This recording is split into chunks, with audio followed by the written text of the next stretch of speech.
사무엘방 어린이 여러분들 모두 환영합니다. 능력침례교회 8월 16일 사무엘방 어린이 예배에 온 것을 모두 환영해요. 계속해서 우리 어린아이들과 함께 이렇게 한 자리에 앉아 우리 하나님을 예배할 수 있어서 너무나 감사합니다. 비록 우리가 교회 안에서 함께 만나지는 못하지만 우리가 이 온라인 상에서라도 같이 만나서 우리 말씀도 듣고 하나님을 찬양하고 이러한 모든 예배 시간을 가질 수 있어서 너무 감사를 드려요. 전사님 어제도 보았는데 아직까지도 코로나 바이러스가 정말 많이 있는 것 같아요. 그곳에서 많은 사람들이 계속해서 코로나 바이러스에 걸리고 있더라고요. 우리 어린아이들 언제나 엄마 아빠 말씀을 잘 들어야 되고요. 사람들과 간격을 잘 유지해야 되고요. 그리고 늘 손 씻기 항상 주의하기를 바랍니다. 우리 어린아이 중 한 명도 이런 나쁜 병에 절대 걸리지 않도록 전사님도 계속 기도하고 있고 우리 어린아이들도 계속해서 기도할 수 있기를 바랄게요. 네, 우리 계속해서 마가가 들려준 예수님의 이야기를 듣고 있습니다. 마가가 들려준 예수님의 이야기인데요. 오늘 본문 말씀은 마가복음 3장 20절에서 35절까지 말씀이에요. 마가복음 3장 20절에서 35절까지의 말씀. 마가복음 3장 20절에서 35절까지의 말씀. 쉽게 쓰여진 성경으로 읽어주겠습니다. 예수님께서 집에 들어오시자 군중이 다시 모여들어서 예수님의 일행은 음식을 먹을 겨를도 없었다. 이 소식을 들은 예수님의 친척들은 예수님을 붙들러 나섰다. 예수님께서 미쳤다는 소문이 돌고 있었기 때문이다. 예루살렘에서 내려온 율법학자들도 예수님께서 바알세불에게 사로잡혔다느니 또는 마귀 두목의 힘을 빌려 마귀를 쫓아내더니 하고 떠들었다.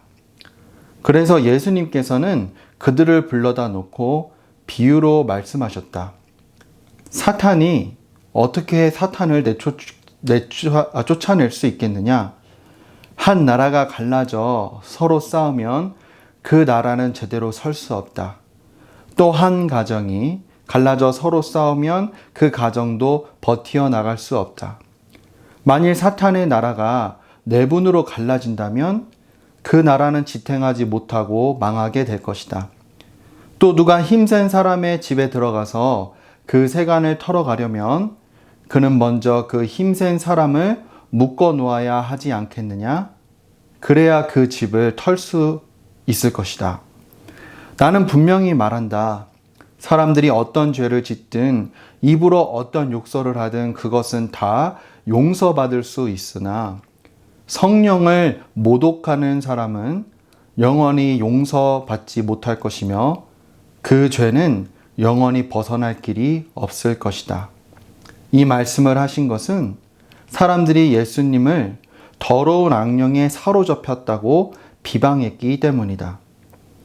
그때 예수님의 어머니와 형제들이 밖에 와 서서 예수님을 불러달라고 사람들을 들여보냈다. 둘러 앉았던 군중이 예수님께 선생님의 어머님과 형제분들이 밖에서 찾으십니다 하고 말하였다. 예수님께서는 누가 내 어머니이고 내 형제들이냐 하고 반문하시고 둘러 앉은 사람들을 돌아보시며 말씀하셨다. 바로 이 사람들이 내 어머니이고 내 형제들이다. 하나님의 뜻을 행하는 사람이 곧 내 형제요, 자매요, 어머니이다. 아멘. 네, 우리 어린이 여러분, 여러분 가족은 몇 명인가요? 우리 대부분 여기 있는 아이들은 4명이죠. 여러분과 그리고 엄마, 아빠 또는 이제 형이라든지 오빠라든지 아니면은 언니, 누나 아니면 동생 이렇게 해서 총 어쨌든 4명 아니면은 여러분이랑 엄마 아빠만 해서 이렇게 3명 이렇게 되고 있습니다. 여러분은 혹시 예수님께서는 가족이 몇 명이었는지 궁금해 본 적 없었나요? 네, 예수님께서는 마리아와 요셉 사이에서 난 첫째 아들이셨는데요. 여기서 주의해야 될 것이 예수님께서는 성령 하나님으로 마리아 우리 뱃속에서 잉태되셨다라고 하고 있어요. 그 말씀은 마리아와 요셉이 사랑을 나누어서 예수님께서 태어나신 것이 아니라 예수님께서는 마리아 뱃속에 성령 하나님으로 생겨나셨다라는 것입니다. 근데 이제 그 예수님께서 이렇게 태어나시고 나서 이제 마리아와 그 요셉은 부부로서 사랑을 자주 나누었습니다. 그래서 이제 그래서 이제 예수님 말고도 또 다른 아들들도 이제 낳고 이제 또 다른 딸들도 낳았던 거죠. 그 아들들과 딸들은 그러면 예수님의 누구였겠어요? 네, 예수님의 남동생들과 그리고 여동생들이었겠죠.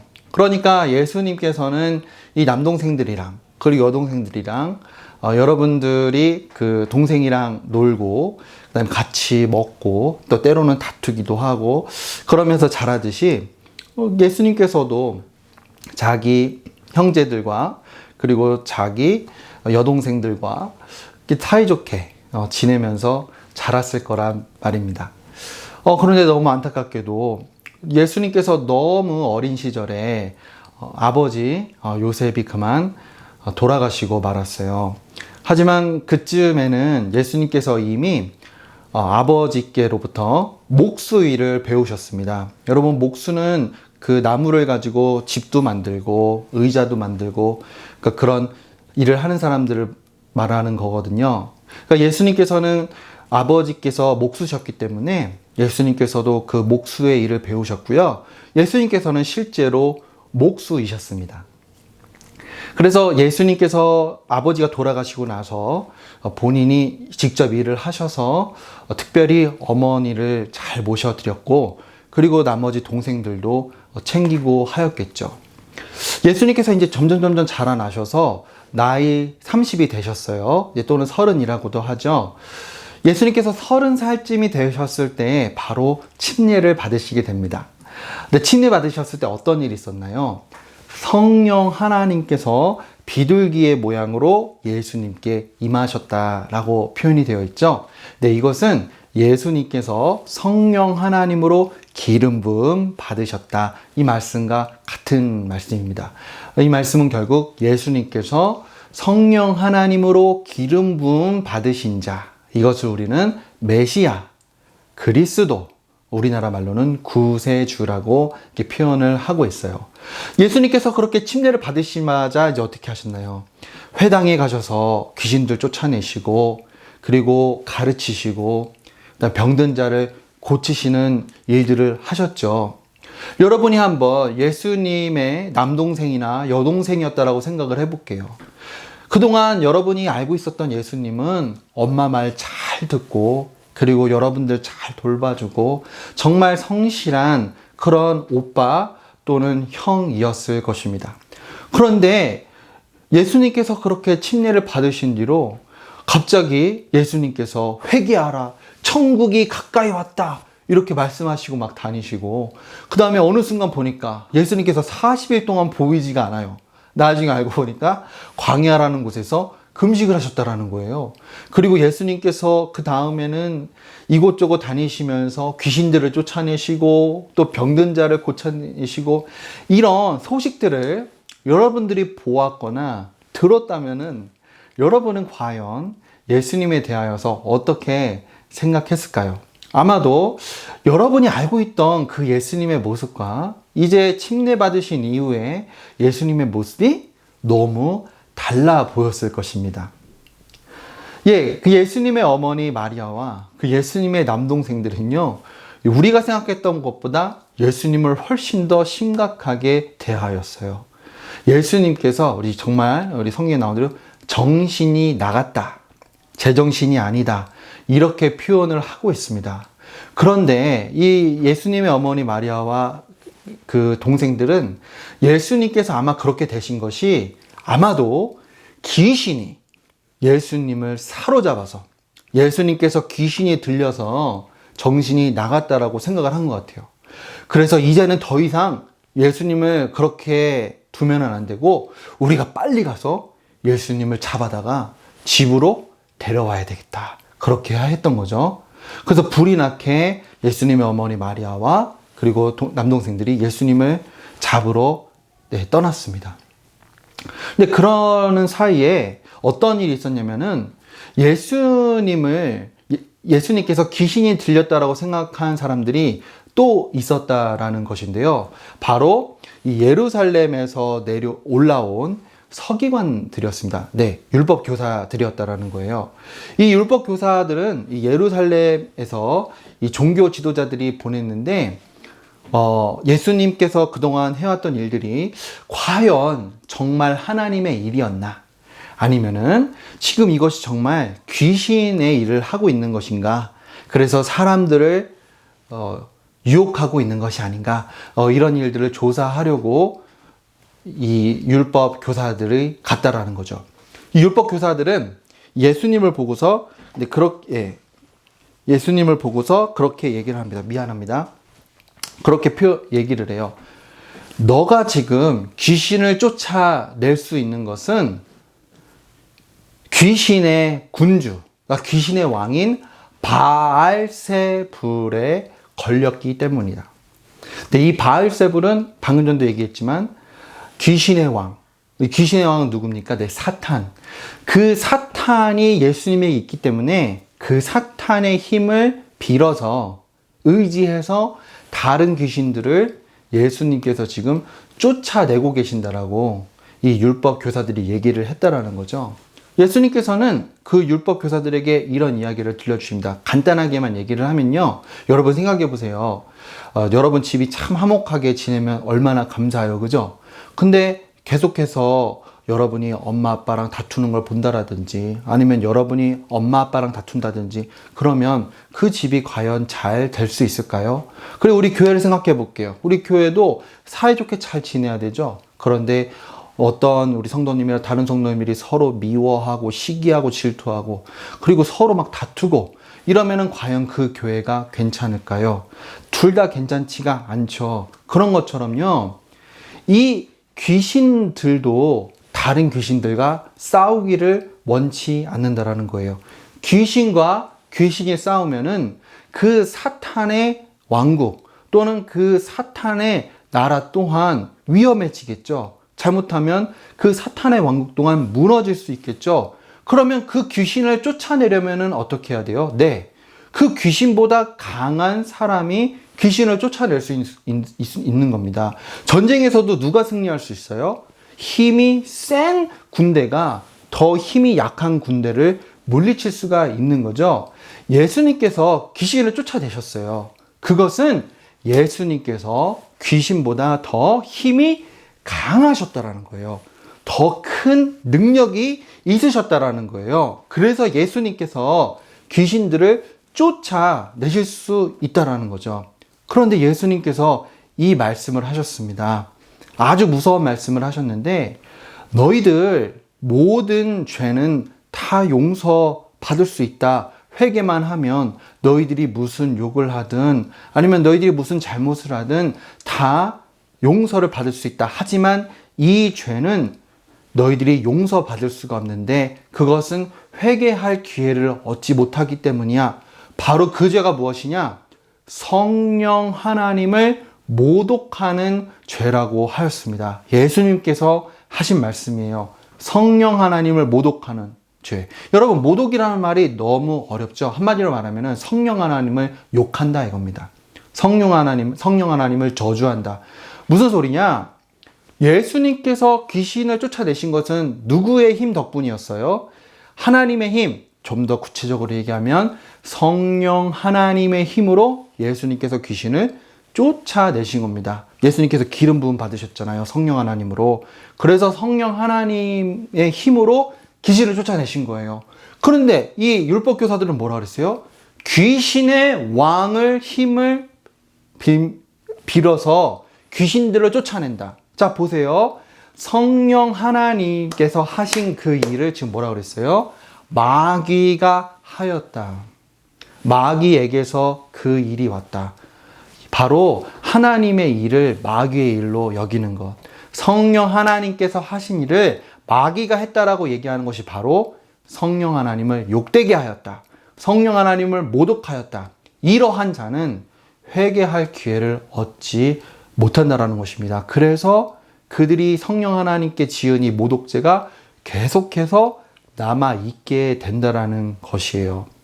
네, 예수님께서 그렇게 말씀하시고 있는 사이 정말로 예수님의 어머니와 그리고 형제들이 그 문 밖에서 기다리고 있었습니다. 그래서 사람들한테 얘기했어요. 저기요, 우리 지금 예수님의 우리 어머니 마리아 그리고 예수님의 지금 남동생들이거든요. 안에 가서 예수님 우리 지금 첫째 아들인데 빨리 좀 나오라고 얘기 좀 해주세요. 그래서 사람들이 얘기를 해서 예수님의 귀에까지 들어갔습니다. 예수님께서 정말로 그 문 밖에 나와 그 어머니와 그리고 남동생들과 함께 집으로 돌아가셨을까요? 아니요. 집으로 돌아가지 않으셨습니다. 예수님께서 이 아주 강력한 말씀해 주셨죠. 이 말씀을 다시 한번 읽어줄게요. 예수님께서는 누가 내 어머니이고 내 형제들이냐 하고 반문하시고 둘러앉은 사람들을 돌아보시며 말씀하셨다. 바로 이 사람들이 내 어머니이고 내 형제들이나 하나님의 뜻을 행하는 사람이 곧 내 형제요, 자매요, 어머니이다. 예수님께서는 지금 우리와 지금 여러분과 저와 가지고 있는 이 가족 외에 하나님의 가족이 있다라고 얘기를 하는 거예요. 이것은 여러분이 엄마 아빠에게서 태어난 그런 가족이 아니라 하나님께서 자기의 가족으로 삼으신 자들을 얘기하는 거거든요. 미안합니다. 네, 그 가족이 바로 누구냐? 하나님의 뜻을 행하는 자들이라는 것입니다. 그럼 여기서 말할 하나님의 뜻이 무엇일까요? 네, 바로 예수님께서 전하신 복음을 믿는 것을 얘기를 해요. 예수님께서 말씀하셨죠. 회개해야 된다. 죄를 고백하고 그 죄에서 돌이켜야 된다. 그리고 예수님께서 또 말씀하셨죠. 나를 믿어라. 내가 메시아이고 하나님의 아들이고 또 주님이라는 것을 믿어라. 거기서 더 나아가서 이제 어떻게 돼요? 예수님을 믿는 사람은 예수님께서 하신 말씀을 지켜야 됩니다. 예수님께서 보여주신 본을 따라야 됩니다. 이렇게 하는 것이 바로 하나님의 뜻을 행한다라는 것이에요. 하나님의 뜻은 바로 하나님께서 부르시고 또 하나님께서 택하시고 부르신 그 자들이 할 수 있는 것이고 하나님의 뜻을 행하는 자들만이 바로 하나님의 가족 중 한 사람이 될 수 있다라는 것입니다. 오늘 여러분, 예수님께서 이 세상에 있는 가족들이 진짜 예수님의 가족이 아니라 하나님의 다시 말할게요. 그 가족도 가족이지만 하나님의 가족은 따로 있다라고 하였습니다. 네. 그래서 여러분, 오늘 들은 말씀처럼 여러분 모두가 하나님의 가족이 될 수 있기를 바랄게요. 그러면 어떻게 해요? 하나님의 뜻을 행해야 됩니다. 복음을 들은 대로 예수님을 주님과 또 구세주로 받아들이고 구원자로 받아들이고 또 자기가 잘못하였던 모든 죄를 예수님께 고백하고 거기서 돌이키고 하나님의 말씀대로 살아가는 것, 예수님께서 가르쳐 주신 가르침대로 살아가는 것, 그것이 바로 하나님의 뜻을 행하는 것입니다. 우리 어린아이들 모두 다 하나님의 가족으로서 하나님의 뜻을 행하는 어린아이들 될 수 있기를 바랄게요. 하나님 아버지 감사합니다. 오늘 우리 어린아이들 오늘 어린아이들 예수님께서 이 땅에 있는 가족 말고 하나님의 가족이 있다는 것을 들었습니다. 하나님의 가족이 되는 것은 하나님의 뜻을 행하는 것이라고 또 들었어요. 우리 어린아이들 예수님을 구주로 마음에 모셔드릴 수 있도록 인도하여 주시고요. 은혜를 베풀어 주시고요. 우리 어린아이들 또 하나님의 그 말씀대로 살아갈 수 있도록 인도해 주세요. 어떠한 일이 있어도 성령 하나님께서 하신 일을 마귀가 하였다고, 귀신이 하였다라고 잘못 얘기하는 그런 어리석은, 정말 너무나 무시무시한 그 죄에 절대 짓지 않도록, 또 그렇게 짓지 않기 위해서 우리 어린아이들 하나님의 자녀로서 돼서 살아갈 수 있도록 큰 은혜를 더하여 주옵소서. 예수님의 이름으로 기도드립니다. 아멘. 하늘에 계신 우리 아버지, 이름이 거룩히 여김을 받으시오며 나라가 임하시오며 뜻이 하늘에서 이루어진 것 같이 땅에서도 이루어지이다. 오늘날 우리에게 일용할 양식을 주시옵고 우리가 우리에게 죄 지은 자를 사하여 준 것 같이 우리의 죄를 사하여 주시옵고 우리를 시험에 들게 하지 마시오며 다만 악에서 구하옵소서. 나라와 권세와 영광이 아버지께 영원히 있사옵나이다. 아멘.